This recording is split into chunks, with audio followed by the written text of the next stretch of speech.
Chapter 19. Maple and a Lover's Meeting. Nothing moved inside the shepherd's caravan. The man put his hand on the door handle and pressed it down, opening George's creaking door without a sound. He closed it behind him without a sound, too. Soon after that, a pale, flickering light came on behind the caravan windows. "Did you smell it?" asked Maud. "The metal. He has one of those pistols, too, like George." She shuddered. "But he doesn't have a target," said Ramses. The man wouldn't be able to do much with his gun without a target. Perhaps he wants George's target," said Lane thoughtfully. "Perhaps he wants to take it away." Othello looked uneasily at the caravan. "We ought to find what's going on in there." The sheep moved closer to the caravan. Maple and Othello began grazing under the only open window. "Why should I tell you that?" said a man's voice, so softly that you couldn't hear any emphasis in it, a sparse kind of voice.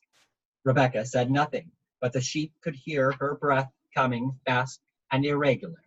Something made a little noise inside the caravan. A heavy object fell to the floor.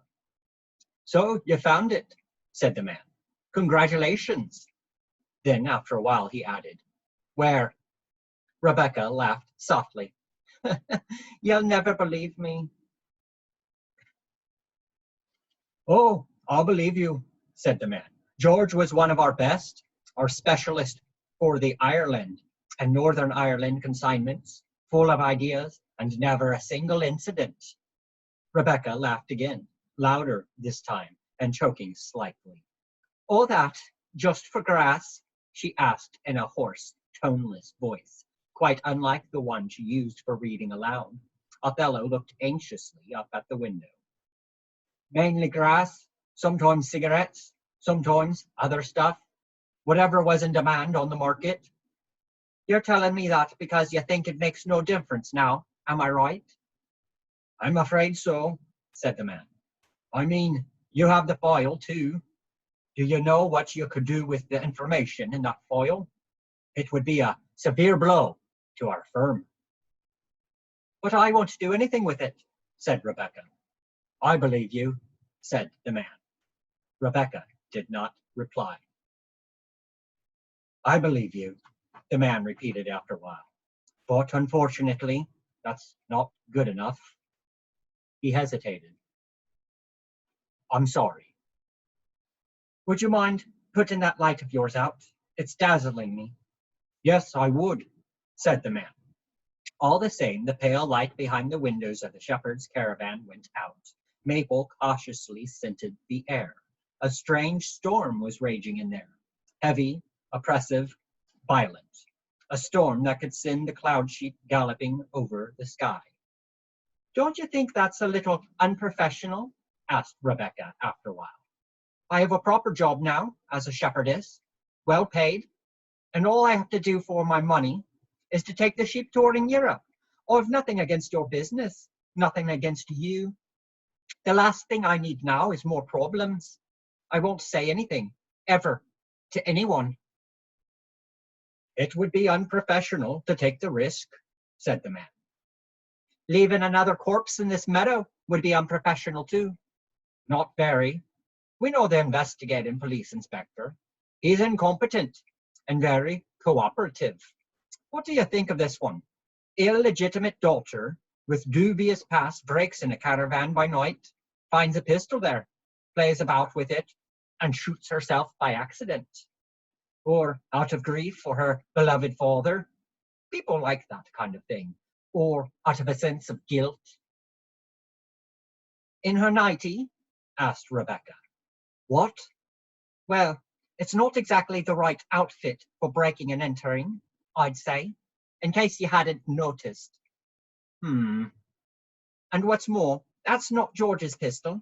If your story is supposed to convince anyone, you'd need this one." The sheep heard the man take a noisy, startled breath. "Careful. Put that down this minute. That's no gun for a lady." "And I'm no lady," whispered Rebecca. So get out. Something inside hit the wall with a bang. Rebecca gave a little scream. The man swore. Then all was quiet inside the shepherd's caravan again. Very quiet. Damn, said Rebecca at last. Don't let it bother you, said the man. It was worth a try, I suppose. A foot began tapping rhythmically on wood. Would you really have shot me down just like that? Asked the man with a note of respect in his voice. Why not? What you did to George. We had nothing to do with that. You believe me there? Definitely, for sure. A great loss to the firm. Rebecca breathed slowly out. Do you know who it was? No, said the man. No one in our line, anyway. So, theatrical, almost a ritual murder. That's not how we work. We don't need that kind of intimidation. You don't? We don't. Silence. The foot tapped faster. Is there anything I can do for you? Said the man. Do you have a last wish? A last wish? Well, yes. Whatever. A glass of water? A cigarette? Rebecca laughed again, in a strained way. Where do you think you'd find a glass of water in here? You've never done anything like this before, have you? Yes. No. Well, no need to let that worry you. Rebecca sighed. It was a sigh that Othello could feel to the tip of all his 4 horns. Melmoth had appeared beside him. They were both looking intently up at the half-open window. Damn, said Rebecca. Why now? Why now of all times? What can I do to convince you? I'm no danger to you. You're putting other ideas into my head, said the man slowly. Sounds tempting, but I'm not quite that unprofessional. What? You think that's what I meant? Spat Rebecca. What are you after, anyway? You just break in here and I suppose you think I'll do anything you like just because you have that pistol. No, said the man, surprised. That bit was your idea. I mean, it never even entered my head. I see. Really? If you think I need that kind of thing. The man sounded angry, too, now. Silence for quite a long time. Then, suddenly, both of them laughed at the same moment. Then, silence again. Okay, laughed Rebecca. Then we'll just have to pass the time some other way. Sit down. Said the man. I could tell you stories like Shahrazad in the 1001 Nights. I wasn't really planning to stay quite that long, said the man. On the other hand, silence billowed out of the window of the shepherd's caravan, dense and heavy as hot breath. The sheep looked at each other. Perhaps it was getting interesting in there after all. As if at a signal, Maud and Heather started bleating. Stories, they bleated. Stories! It was some time before Miss Maple had restored peace and quiet.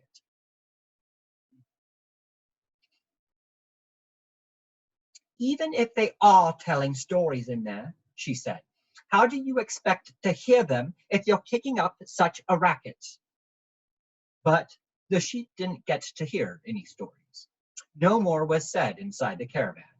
The sheep were not surprised. They were familiar with this situation from the Pamela novels, when the mysterious stranger, and without a shadow of doubt they had one of those here, was left alone with a woman. You could expect the story to trail off into nothing. The man and the woman stopped talking at some point, and that was the end of the chapter. You never found out what happened next. It was a mystery to the sheep, because something had to happen. Human beings don't simply disappear. Usually they turned up again in the next chapter, alive and well. All the same, there were these gaps in the stories. The sheep did what they used to do when George reached such places. They grazed patiently until the story went on. Only Maple raised her head once to scent the atmosphere inside the shepherd's caravan, just for safety's sake. Stormy but clear. Rain dripping fragrantly on leaves.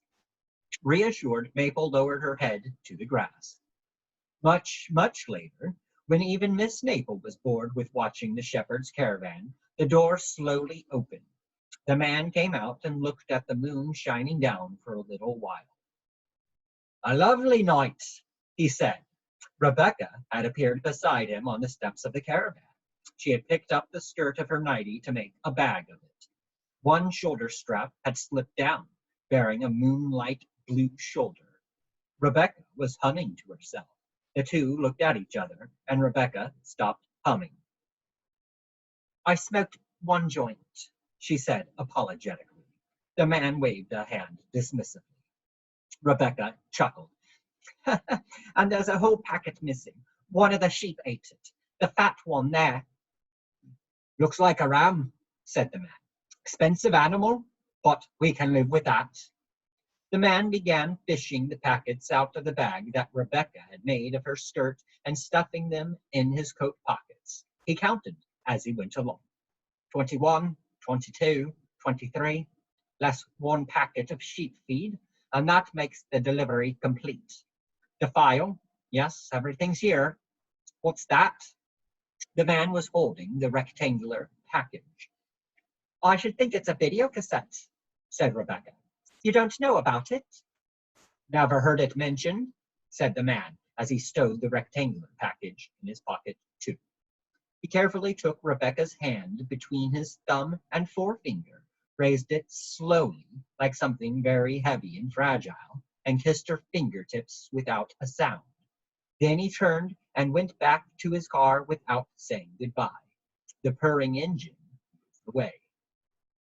Only when the car was out of hearing did the sheep relax. The quiet man had made them uneasy, but now everything was back in order again, in better order than it had been for a long time. George's daughter was sitting in the shepherd's caravan. Gabriel and his voracious sheep had disappeared, and Europe awaited them. Unfortunately, this happy state didn't last long. It was one of those nights when all sorts of people kept invading their meadow. This time, a small plump figure was making its way clumsily and noisily around the caravan.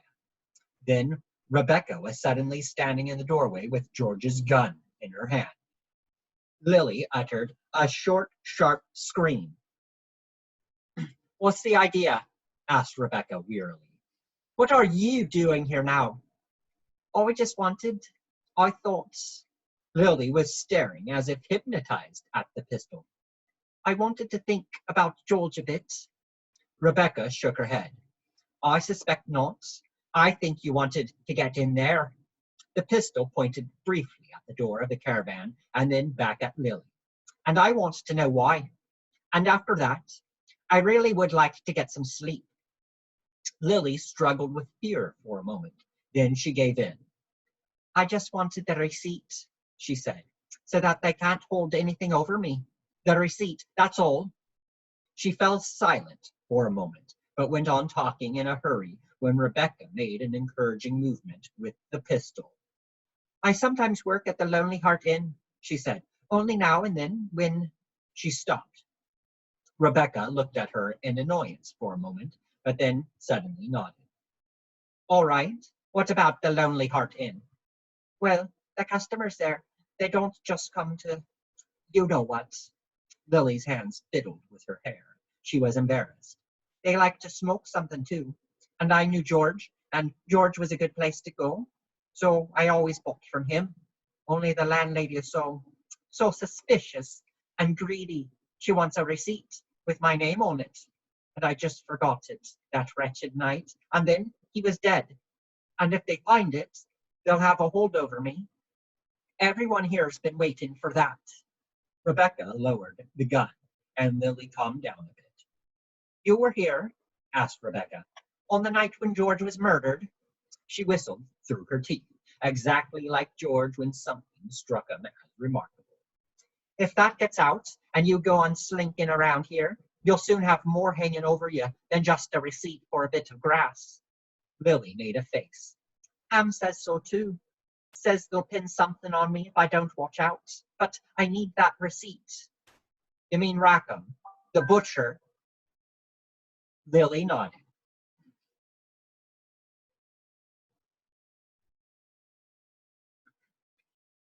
He must have seen me when I came back from visiting George. But he says I needn't worry. He knows I don't have anything to do with it, he says. He has evidence, although he hates me, really, because of Kate. Tom's the only one who saw you, and then he had that accident falling off the cliffs. You must have really strong nerves if you're still worrying about a receipt. But I need it, said Lily obstinately.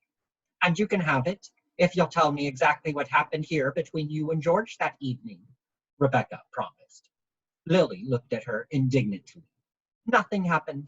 Nothing at all. Everyone thinks I did it. Everyone thinks it did, and they'll say anything they like about me, too. But George was a good man.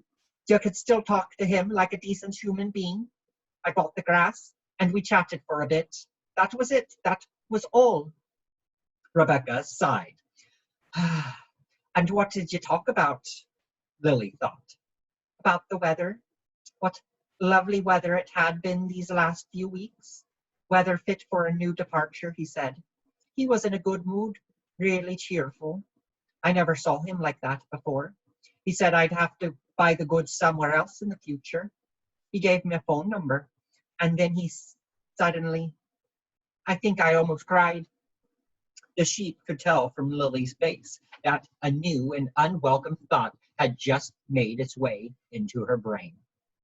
Oh, shit, she said. I've forgotten the phone number, too. You can have the phone number, said Rebecca. Really? Did George say what else he was planning to do that evening? Lily wrinkled her brow. Go to the Mad Boar for a Guinness? That surprised me, because he never usually went to the Boar. Never, ever. He said he wanted to take one more look at the people there, and then he was going to say goodbye to someone. Who? I don't know. He didn't say. It was an old story, he said, and he laughed a little. Right. Rebecca disappeared up the steps of the shepherd's caravan and came back with a scrap of paper. Received from Lily Thompson the sum of €300 for woolen goods, and the phone numbers on there too. Lily happily stuffed the paper down her neckline and looked gratefully at Rebecca. Now get out, said Rebecca. And if you meet anyone else on the way here, tell them to turn back, because the next person who disturbs my sleep gets shot right away. Lily nodded, alarmed. Then she tottered back towards the gate. When she was halfway over the meadow, the sheep heard one of her sharp little screams again.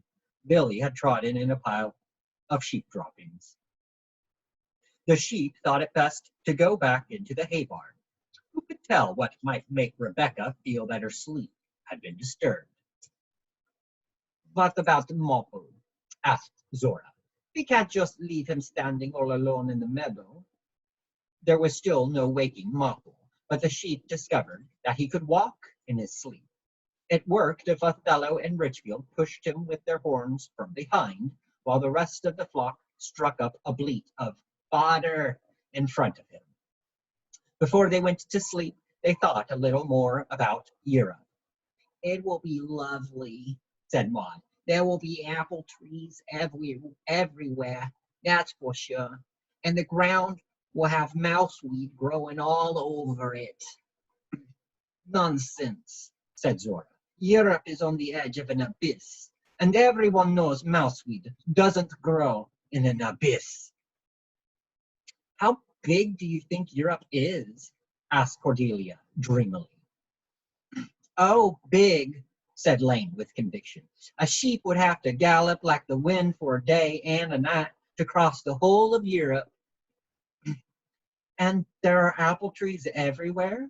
Asked Macy, marveling. Apple trees everywhere, Cloud confirmed, but with real apples on them. Red ones, sweet ones, yellow ones, not like ours here. They were in a mood of happy anticipation. Impatiently, the sheep bleated for Europe. Othello spoiled their fun. It's not that simple, he snorted. Not even in Europe. It's not like that anywhere. Dangerous and strange, too. A sheep will have to be as watchful there as anywhere else in the world. Maybe even more watchful. Sir Richfield agreed with him. There's nowhere in the world where only apple trees grow. You always have prickly gorse and sorrel, too, thistles and spewweed. There's a cold wind in your wool and sharp stones under your hooves everywhere. Richfield was wearing his official expression as lead ram and looking sternly round. The sheep lowered their heads. Their most experienced rams were probably right. No apple without bitter sorrow. Nowhere without danger. When Richfield saw all those disappointed faces, he thought it was his duty as lead ram to add a word of encouragement. We can look forward to Europe all the same, he said, only not as a lush green meadow, but like Richfield couldn't think of a comparison. Like being shorn? Asked Cordelia. It twitches and nips you and everything goes round, but afterwards you feel light and cool. Sir Richfield looked gratefully at Cordelia. exactly, like being shorn. The sheep fell asleep, one by one, with pleasantly cool thoughts of a summer shearing in their minds. Mopple did something he had never done before.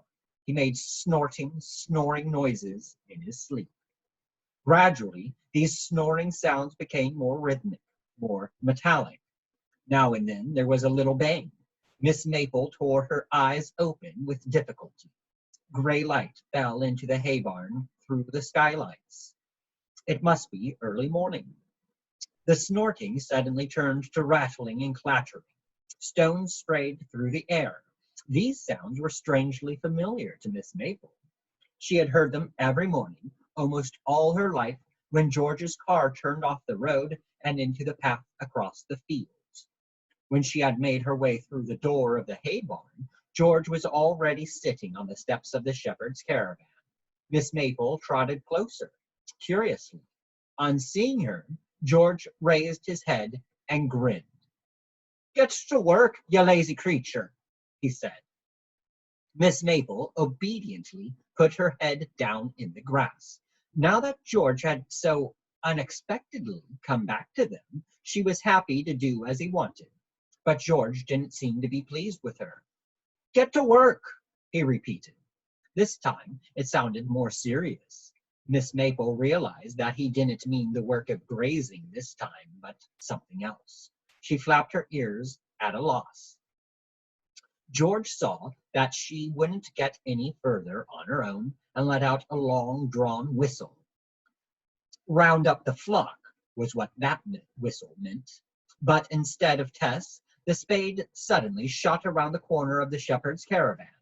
As spades go, it made a very good sheepdog. It came quite close to Maple and then put its nose down in the grass. The two nails fixing the blade to the handle suddenly looked very much like eyes, lively, watchful eyes. Maple bleated uneasily, but the spade would not back off. It inched its way closer, bit by bit, with those nail eyes always turned on Miss Maple. The spade was scenting the air in a terrible, noseless way, its thin wooden back bent as if to spring. Suddenly, Miss Maple was afraid. She made for George in search of help, but he was cold as frozen ground. "Why are you dead, George?" she asked. Her words rang out over the meadow, loud and echoing like human language. George would understand every one of them. Miss Maple thought it was wonderful to be understood like that by a human. "I cannot live without my soul," said George. It wasn't a satisfactory answer, but it was the only one she was going to get from George now. As he spoke, George changed, though you couldn't really see what was different, but a sheep could smell it. When the last word had left his lips, dragging along like a lazy wave, there was only an empty husk left on the steps of the shepherd's caravan. At that moment, The spade leaped up in a single perfect arching movement, its metal nose making straight for Maple. Suddenly, Miss Maple was wide awake. "I know," she bleated at Cloud, who had snuggled close to her in her sleep. "You know what?" asked Cloud sleepily. "All of it," said Miss Maple. "I know all about George's murder."